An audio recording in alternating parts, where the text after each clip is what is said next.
We live in a world where focus is more valuable than even your intelligence. How many hours a day you waste, or how many hours a week you waste. And the classic answer is something like 4 to 6 hours a day. You know, inefficient studying, watching things on YouTube that not only do you not want to watch, that you don't even care about, that make you feel horrible about watching after you're done. That's probably 4 hours right there.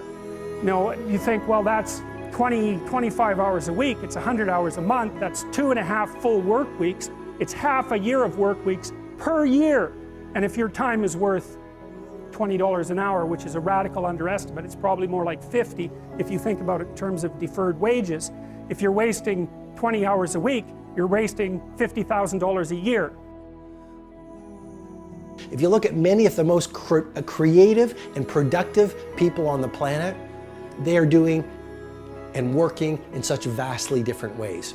Because if you want to achieve the results only 5% achieve, you've got to think and produce and behave like only 5% of the people on the planet. And the best people on the planet in terms of creativity and productivity are not spending their finest hours addicted to distraction. They are doing work that matters. They're not doing fake work, they're doing real work. And so if your life isn't everything it could be, you could ask yourself, well, what would happen if you just stopped wasting the opportunities that are in front of you? You'd be who knows how much more efficient. 10 times more efficient, 20 times more efficient. That's the Pareto distribution. You have no idea how efficient people get. It's off the charts. It's a constant storm to try to figure out what you're about, and you change. At 26, you're all about the hustle, you're gonna be a billionaire, this and that, and then you go to the bar one night and you fall in love. And it changes what you care about, right? And then you have a child, and then this happens, and then that happens. Things change. You just have to always consistently try to figure out what's driving you, and not because other people are watching, and not because that's what your dad wants, and not because that's what you said was gonna happen, and it doesn't look like it, and your family's gonna judge you. You just have to be as real with yourself as possible, and that is a very difficult struggle, but when you're not, you create enormous vulnerability and unhappiness.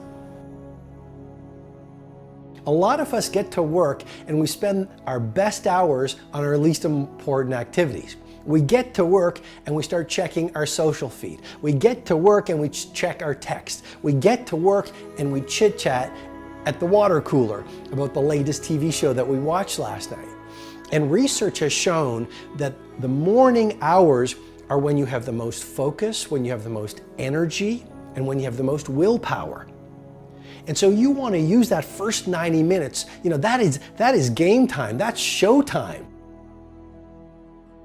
It's more like you should understand how much potential there is within you to set that straight.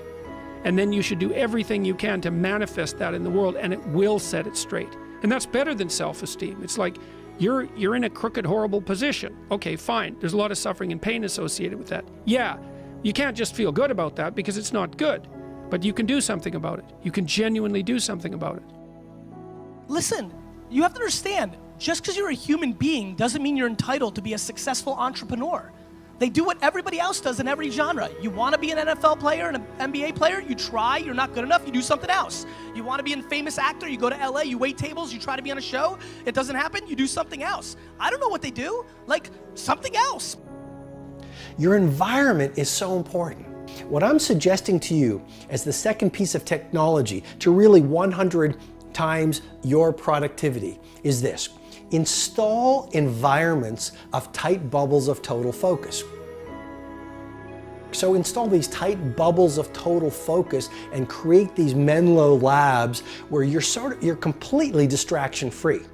And then you will find your brain will drop from the beta state into the alpha state, where you will do your best work and get your best ideas. Stop doing the things that you know are wrong that you could stop doing. Right? So it's a fairly limited attempt. First of all, we're not going to say that you know what the good is or what the truth is in any ultimate sense. But we will presume that there are things that you're doing that for one reason or another you know are not in your best interests. There's something about them that you just know you should stop. They're kind of self-evident to you. I am encouraging you to really adopt this thinking protocol of becoming a minimalist. Even your home, fill it with just a few things. And especially your days, focus on just those few priorities that when you roll up your sleeves and go deep in them and invest what I call the trinity of your assets, your focus, your energy, and your willpower on those few things, they will allow you to birth art into the world, which will allow the world to call you world class.